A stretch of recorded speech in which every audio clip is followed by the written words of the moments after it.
Dhanik Bharat educational institutions inter IIT JEE NEET admission open.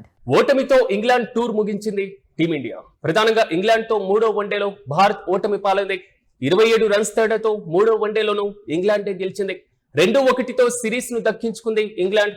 వృధాగా మారిపోయింది Rohit Sharma వీరోచితమైనటువంటి century. ప్రధానంగా టీ20 సిరీస్ వైట్ వాష్ తో పాటుగా వన్డే సిరీస్ కూడా గోవిందా అని చెప్పాలి. వరుసగా మొత్తం 3 సిరీస్ లోనూ భారత్ కోల్పోయినటువంటి వైనాన్ని మనం చూస్తున్నాం. ఐర్లాండ్ చేతిలో 2-0తో టీ20 సిరీస్ కూడా ఓటమి పాలైంది.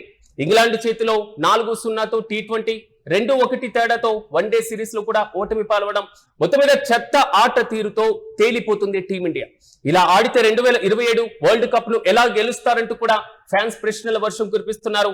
చెత్త బౌలింగ్ తో భారీగా పరుగులు ఇచ్చుకుంటున్న వైనాన్ని మనం చూస్తున్నాం. ఇక బ్యాటింగ్ లోను మిడిల్ ఆర్డర్ ఘోరంగా విఫలమైనటువంటి పరిస్థితి. తప్పులను దిద్దుకోకపోతే ఇక గెలవడం కష్టమే అనేది మాత్రం క్రీడా విశ్లేషకుల దగ్గర నుంచి వస్తున్న ప్రధాన అభిప్రాయం. ప్రధానంగా ప్రతిష్టాత్మకంగా లార్డ్స్ మైదానంలో భారత్ ఇంగ్లాండ్ జట్ల మధ్య జరిగిన ఒక ఉత్కంఠభరితమైనటువంటి ఒక కీ రోల్ పోషించేటువంటి మూడో వన్డే మ్యాచ్ లో అక్కడ ఆతిథ్యం ఇస్తున్నటువంటి ఇంగ్లాండ్ జట్టు 27 పరుగుల తేడాతో ఘన విజయం సాధించింది. అసలు ఈ విజయంతో 3 మ్యాచ్ల యొక్క వన్డే సిరీస్ ను ఇంగ్లాండ్ 2-1తో కైవసం చేసుకోవడం జరిగింది. ఈ మ్యాచ్ లో టాస్ ఓడి తొలుత బ్యాటింగ్ కు దిగినటువంటి ఇంగ్లాండ్ జట్టు భారత బౌలర్ల పైన విరుచుకుపడుతూ నిర్ణీత ఓవర్లలో కేవలం 3 వికెట్ల నష్టానికి 387 పరుగులతో భారీ స్కోర్ ను బోర్డుపై ఉంచింది. మరోవైపు ఇంగ్లాండ్ ఇన్నింగ్స్ లో బెన్ డకెట్ పరుగులతో విధ్వంసకరమైనటువంటి శతకాన్ని బాధగా యువ బ్యాటర్ జాకబ్ 91 పరుగులతో సెంచరీకి చేరువుగా వచ్చి రాణించడం జరిగింది. కానీ వీరిద్దరి వీరోచితమైనటువంటి బ్యాటింగ్ ప్రదర్శన కారణంగా టీమిండియా ముందు 388 పరుగుల కొండంత లక్ష్యాన్ని నమోదు చేశారని చెప్పుకోవాలి.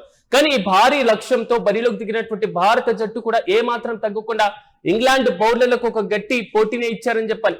ఇక కెప్టెన్ రోహిత్ శర్మ 138 పరుగులతో అద్భుతమైనటువంటి ఇన్నింగ్స్ ను ఆడి జట్టును విజయ తీరాలకు చేర్చేందుకు శాయశక్తుల ప్రయత్నించగా, మరో ఎండులో రష్ మిషన్ విరాట్ కోహ్లీ కూడా 74 పరుగులతో కీలకమైనటువంటి భాగస్వామ్యాన్ని నెలకొల్పారు. అయితే వీరిద్దరు కూడా క్రీజ్ లో ఉన్నంతసేపు భారత్ విజయం సాధిస్తుంది అనేటువంటిది మాత్రం కొంతవరకు నమ్మకం కలిగించిన మిగతా బ్యాటర్లు ఎవరైతే ఉన్నారో వారి దగ్గర నుంచి ఆశించినటువంటి మద్దతు లభించకపోవడం కూడా టీమిండియాకు కొంతవరకు నిర్ణీత ఓవర్లలో 7 వికెట్ల నష్టానికి 360 పరుగులకే పరిమితమైనటువంటి వైనాన్ని కూడా మనం చూసాం. కానీ ఇంగ్లాండ్ బౌలర్లలో సామ్ స్కరర్ అంటే అత్యంత ప్రతిభావంతమైనటువంటి బౌలింగ్ చేసినటువంటి సందర్భాన్ని కూడా మనం చూసాం. కానీ భారత్ ఇంగ్లాండ్ జట్ల మధ్య జరిగినటువంటి ఈ ఉత్కంఠభరితమైనటువంటి మ్యాచ్ మాత్రం అందరినీ ఉద్వేగభరితమైనటువంటి కొంతవరకు అంటే మన భారత్ ఇంగ్లాండ్ జట్ల మధ్య జరిగిన ఉత్కంఠభరితమైనటువంటి మ్యాచ్ లో టీమిండియాకి సంబంధించినటువంటి ఓటమి పాలవ్వడానికి రీజన్స్ ఏంటి అనేటువంటి విషయాన్ని ఒకసారి మనం గమనించినప్పుడు ఆల్మోస్ట్ బౌలింగ్ విభాగంలో ఘోరంగా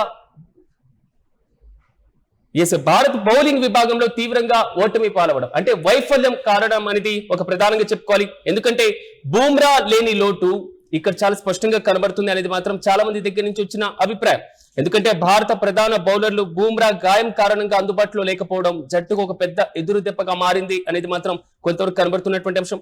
అయితే అతని స్థానంలో వచ్చినటువంటి హర్షదీప్ సింగ్ తో పాటుగా ప్రసిద్ధ కృష్ణ, వీరితో పాటుగా అంతర్జాతీయ అనుభవం చాలా తక్కువగా ఉన్నటువంటి బ్రార్, వీరితో పాటుగా ప్రిన్స్ యాదవ్లు లార్డ్స్ మైదానంలో ధారాళంగా పరుగులు సమర్పించుకున్నటువంటి వైనాన్ని కూడా మనం చూసాం. కొత్త బంతితో వికెట్లు తీయకపోవడం కూడా కొంతవరకు కారణంగా తెలుస్తుంది. ఇంగ్లాండ్ బ్యాటర్లు బెన్ డకెట్ తో పాటుగా జాకబ్ బెతేళ్లు కూడా క్రీజ్ లో సెట్ అయ్యే వరకు భారత బౌలర్లు ఎలాంటి ప్రభావాన్ని కూడా చూపలేకపోవడం కారణం. ప్రధానంగా మొదటి వికెట్ కు ఏకంగా 192 పరుగుల భారీ భాగస్వామ్యాన్ని ఇవ్వడంతో మ్యాచ్ ను ఇంగ్లాండ్ తన వైపు తిప్పేసుకుంది. భారత బ్యాటింగ్ కి సంబంధించి బౌలింగ్ కి సంబంధించి కూడా మన ప్లేయర్స్ కూడా ఇంగ్లాండ్ కే అందొచ్చేటువంటి అవకాశాన్ని ఇచ్చినటువంటి వైనాన్ని మనం చూస్తున్నాం. ఇక ఇన్నింగ్స్ ఆఖరి 10 ఓవర్లలో భారత బౌలర్లు ఏ మాత్రం పట్టు సాధించలేకపోయారు.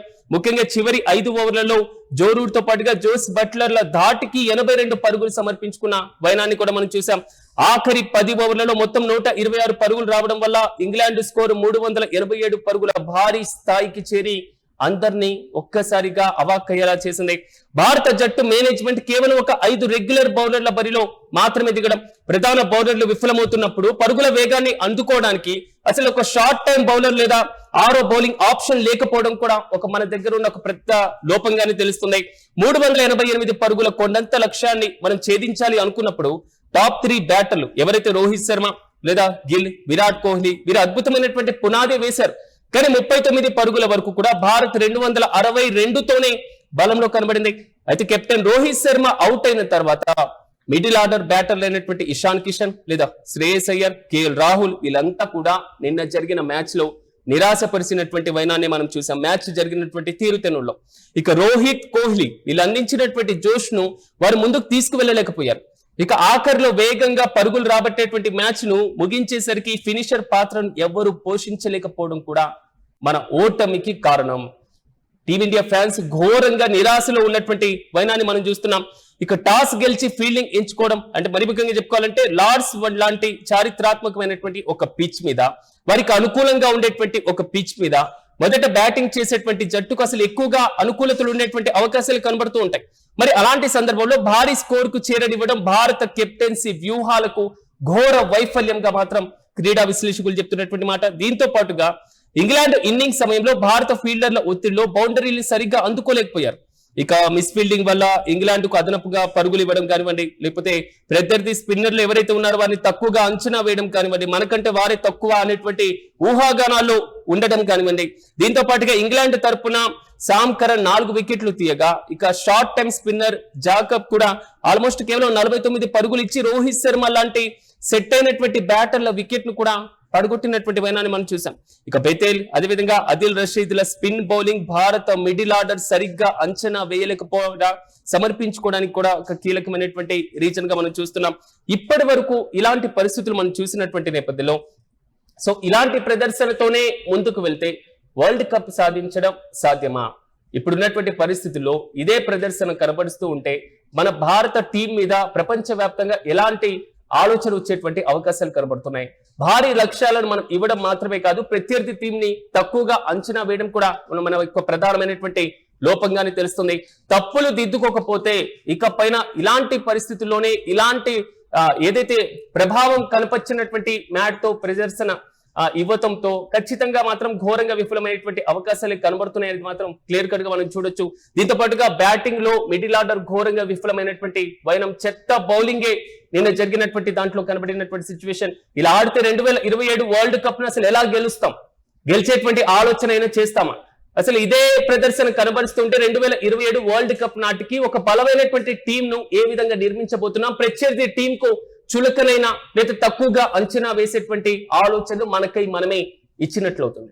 చెత్త ఆట తీరుతో ఒక్కసారిగా టీమిండియా తేలిపోవడం మాత్రం ఘోరమైనటువంటి ఓటమిగానే భావించాలి. ఇంగ్లాండ్ చేతిలో 4-0 తేడాతో T20 ఆల్రెడీ 2-1 తేడాతో వన్డే సిరీస్ ను ఈ వరుస ఓటములతో మనం ఏం చెప్పుకోవాలి? ఒకసారి మీ అభిప్రాయాన్ని కూడా కామెంట్ చేయండి.